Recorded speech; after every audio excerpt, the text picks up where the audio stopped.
This podcast is a Radio Mike original production. Head to radiomike.com.au to find out more. 50 years after the final Harry Potter book, Harry Potter is now headmaster of Hogwarts, ready to usher in a brand new generation of witches and wizards. My name's Radio Mike, and I love Harry Potter. In fact, I love Harry Potter so much that when I was a kid, I wrote a series of 7 Harry Potter fan fiction novels. This is book 2 in that series. Welcome to Harry Potter and the Team Wizard Tournament.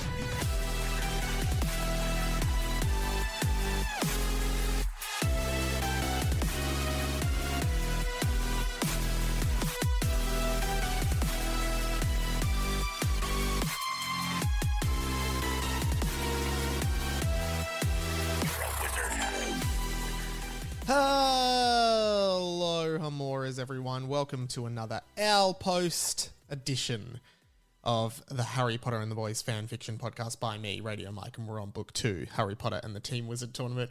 Look, we're 22 chapters in now, guys. Well, this is the thing. Episode 22, season 2, episode 22, was also chapter 21 in the book. So I didn't realize that until I went up to put the episode out and there was already a chapter 21. So there's 2 chapter 21s. So I guess we just have to deal with that. And some great episodes. Sammy providing the goods as always. Love Sammy's appearances on the show. Of course, at the top here, few announcements. So, as always, send in your owls, guys. It's how I build these little bonus eps, and I find them really fun. And I also just love feedback, and any fan theories that you have or ideas that you have about the show that you might want to discuss or want me to discuss. Like, I love all of that stuff. So please get in touch. RadioMikePod@gmail.com. Just DM me on Instagram, radio.mike, and also Twitter. It's Radio Mike. Tweet about this show. Again, as I've said in the past, like, sharing this show around would be amazing. If you can post it on your story, put it in the group chat, tweet about it, whatever you can do to help this show grow would be amazing. And of course, I mentioned on, I think, the last episode with Sam that I have opened up a Harry Potter and the Boys TikTok account. It's at HPATB pod on TikTok, and I'm starting to just cut up some little clips of the show to hopefully grow the show and get more people seeing it, because that's what I do with my other podcast, 20th Century Boy. So thanks to everyone who's popped on that and gone to follow that account or seen some of the clips and liked them and stuff. I'm also repurposing old clips. So, old episodes of the show that I had full videos of on YouTube, I'm putting them up. For example, I put up a clip with Luke Kidgel from one of the early episodes of the show. So I'm going back into the archive. As well as that, decided it's time, and I've created a HPATB pod Instagram as well. So you can go and follow that. A bunch of people have followed, which is awesome. We're on 37 followers. Would love to get that to 40. And I'm just posting the clips there as well as what I'm also doing, if you're interested, and it's just, making little bits of content with screenshots of the actual book, because I know you hear the book, but you can actually, on the Instagram page, you can see little screenshots of highlights from the actual Word document.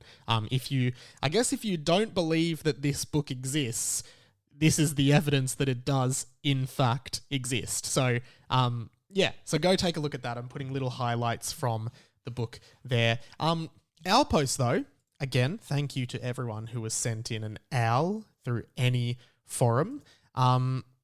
First one that's come in, and I screenshot all of these and put them in a little folder, but I've accidentally cut off this person's name. So I'm just going to find this person's name. It is James Headley, brand new to the owl post. He actually says, I'll read it out. And thanks, your owl came in on the 20th of September via email, owl mail. Hey, Mike. Sorry, James. Before I do that, I just wanted to say as well, so of course, follow the TikTok and Insta, HPATB pod. And as well as that, if you are listening to this on Spotify right now, there is a little on the podcast homepage on Spotify, there is a little star rating box that you can put a star rating in for a podcast. Would love for you to put a 5-star rating in there. We've got 69 ratings so far on a 4.9. That's great. But I would absolutely love to get that up to 100. So if you're listening and you're on Spotify, pop that in. If you're on Apple Podcasts, it would be amazing if you rate it 5 stars there as well and even leave a little written review there. Again, all of this just helps the podcast keep existing, keep getting recommended to people, and etc. So if you could leave a written review as well, that would be absolutely amazing. I like sharing those around and it strokes my ego. Back to James Headley's email. James Headley's a very Harry Potter-esque name, but anyway, here we go.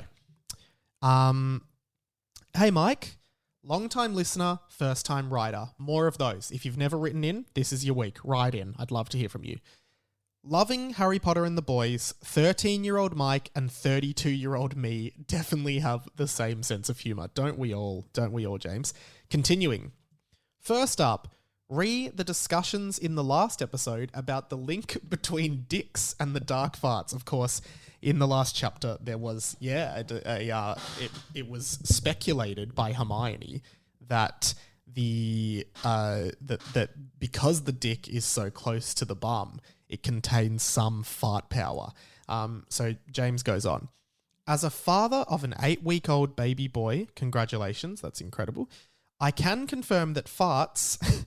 and more specifically, this is a bit gross, and more specifically, sharts can and do reach the dick. I've had many a nappy change where I've had to wipe poo off not only the bum hole, but also ballsack crevices and the dick. Well, there you go. So maybe there's some truth to this after all. Obviously, this is less likely when you're on the toilet and your farts are unhindered. Jesus Christ. What is this podcast? But I think in the Harry Potter universe, it makes sense that there would be a deeper link between farts and dicks. Remember, it was only recently that witches and wizards even used toilets. Before then, they would just shit and presumably also fart wherever they wanted with their pants on. So it's much more likely that their farts would be deflected along the curvature of the underpants around the front and reach the dick. I think that's a very sensible theory. Secondly, this is the email again. Secondly, I vote for Sammy Garlep to become the permanent co-host of the show. If you still want the occasional special guest, you could always invite them on as a third person. Keep up the great work. Goodbye, Hamora, Jimmy. So I've called him James the whole time, but he wants to go by Jimmy. Apologies for that, Jimmy. Thank you so much for your email. Of course, Sammy, who has been the predominant featured guest on season 2 of this show, which has been so greatly appreciated, and he is so good on this pod. So again, genuinely really appreciate him doing it. He's fantastic.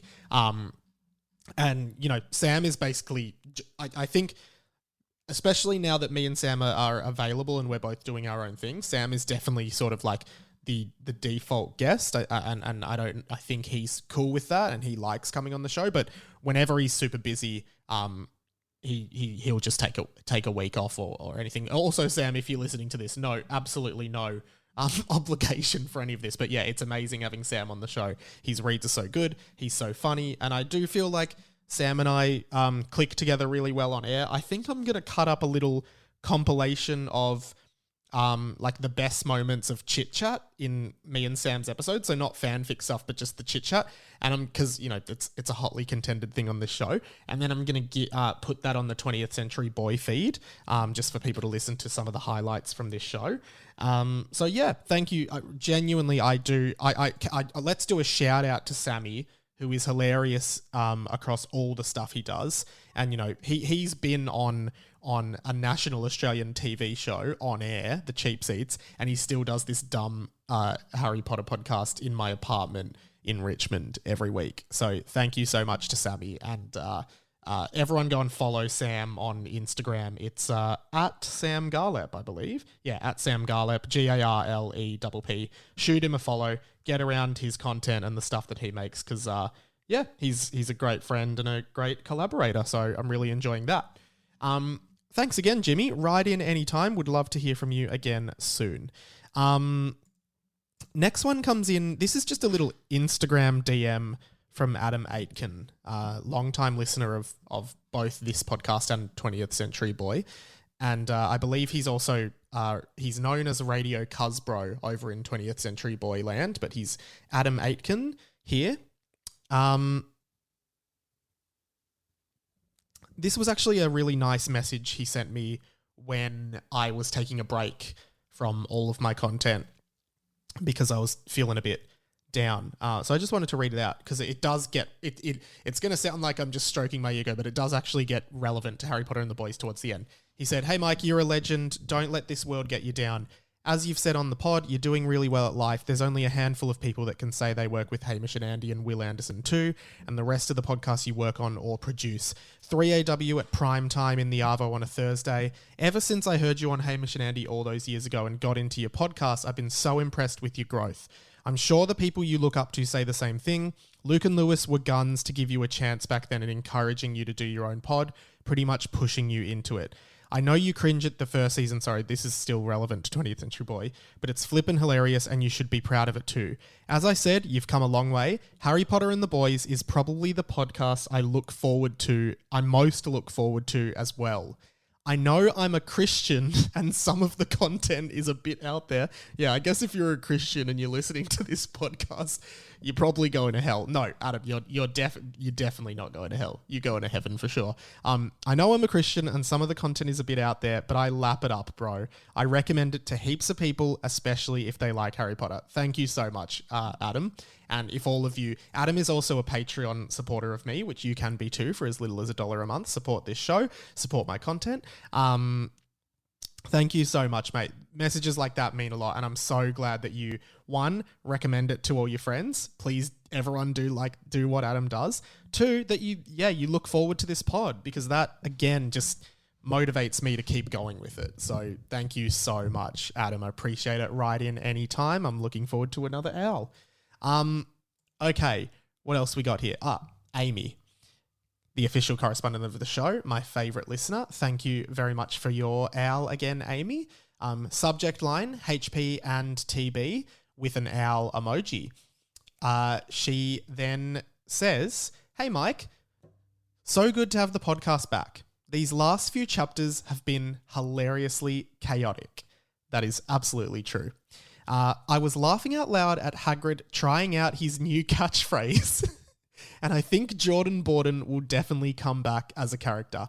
Yes, I did say on the show, if you think Jordan Borden will return, which was basically, if you haven't heard that episode yet, Hagrid said Jordan Borden to Professor McGonagall, to which not Professor McGonagall, to Hermione, to which Hermione responded, who's Jordan Borden? And Hagrid went, "Just trying out a new catchphrase."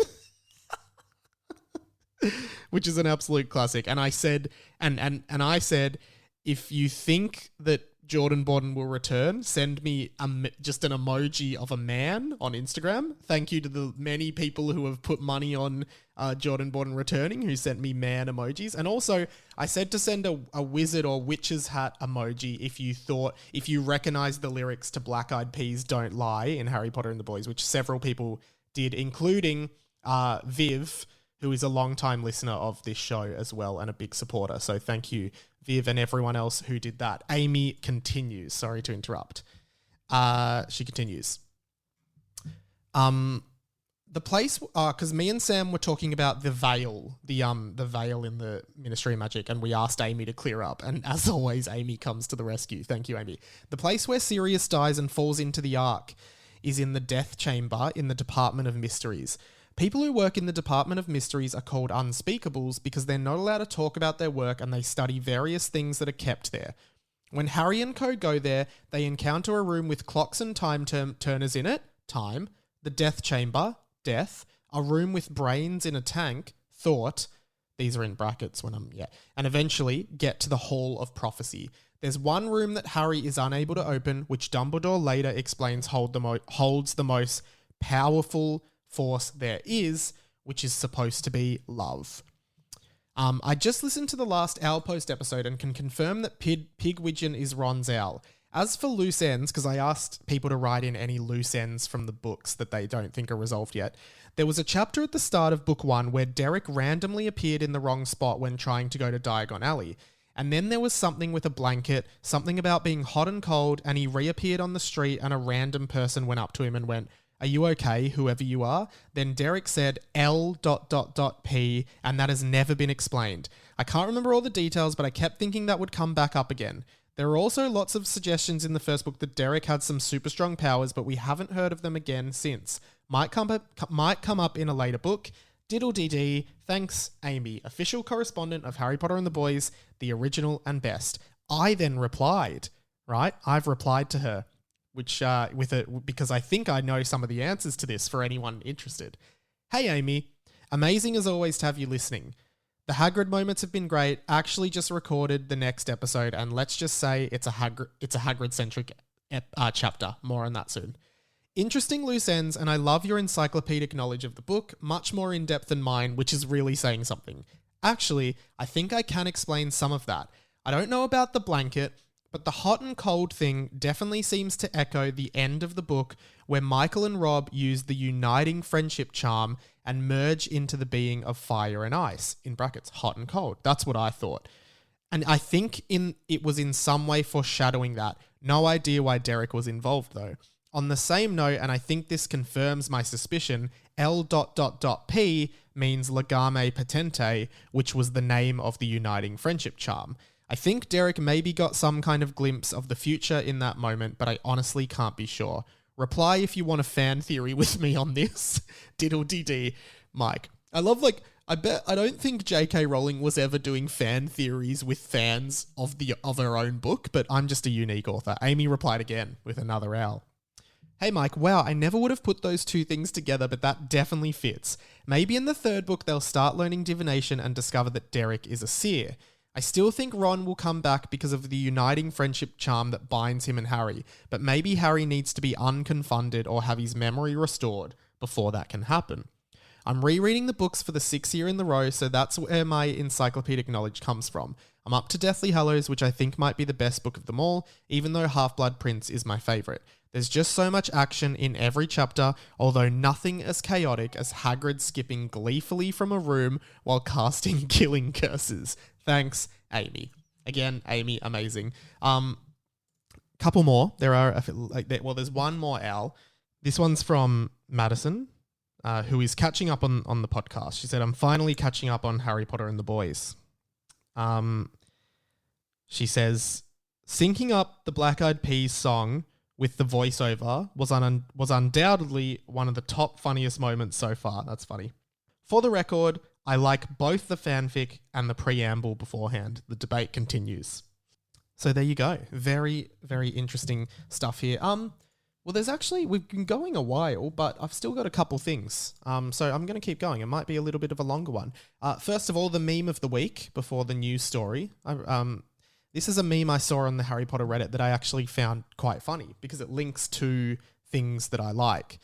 So if you've seen the new film, and spoilers here, but if you've seen the film Spider-Man No Way Home, the new Marvel Spider-Man movie, you will know that the three Spider-Men, the three people who have historically played live-action Spider-Man, being Tom Holland, Tobey Maguire, and Andrew Garfield, all appear in that film. And when Andrew Garfield and Tobey Maguire's Spider-Man appear, it's MJ and the other guy, Peter Parker's friend, who are opening portals and going, Peter, and then Peter Parker runs through the portal, but it ends up not being Tom Holland. It ends up being Andrew Garfield or Tobey Maguire, right? Now, this is a little funny meme that splices up two of my favorite franchises. It's Sirius Black in the Prisoner of Azkaban movie, in the Shrieking Shack, and he's going, come out, Peter! Come out and play!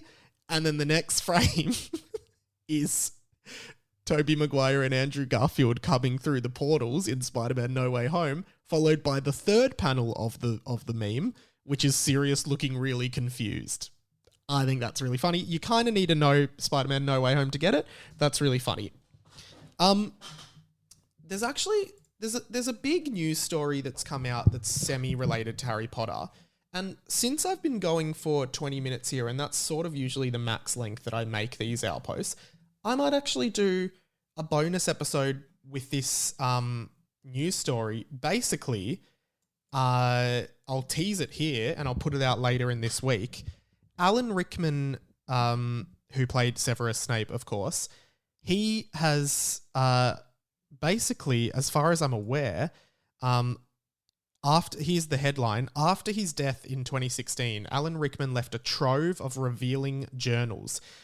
In this exclusive extract, he recounts his 10 years playing Professor Snape and the many political and Hollywood dramas along the way. I haven't read any of them yet. I was going to react to them live on this, but it seems really interesting, and it seems like he gives a lot of insight in these journals, which have been posthumously, I guess, published, not in a book, but someone's just found them, about his experience with Harry Potter, with playing Snape, and etc. So I'm going to just record another one now and put it out later this week, so stay tuned for that, and just respond to it live. And could be really boring, but I'm sure it'll be a bit interesting and some cause for discussion. But tomorrow's episode, chapter 22, I don't know if I want to say the title of the episode because it's there's a bit of a joke in the title that I think is better if you hear it live. But I will say Sam did take a break off the pod this week, and good friend of the show who has appeared 4 times before,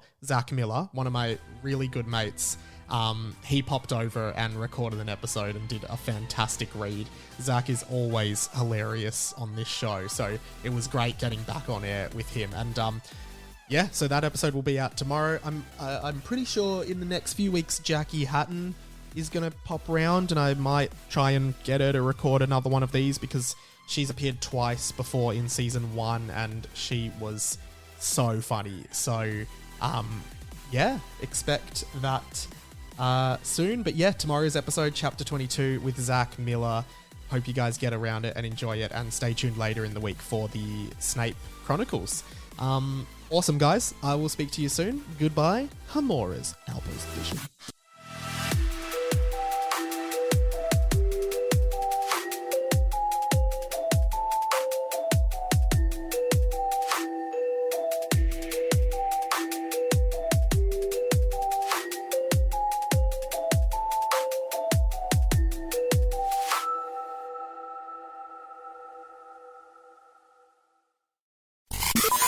This podcast was a Radio Mike original production. Head to radiomike.com.au to check out all our other content, stay up to date at radio.mike on Instagram, and get in touch, RadioMikePod@gmail.com.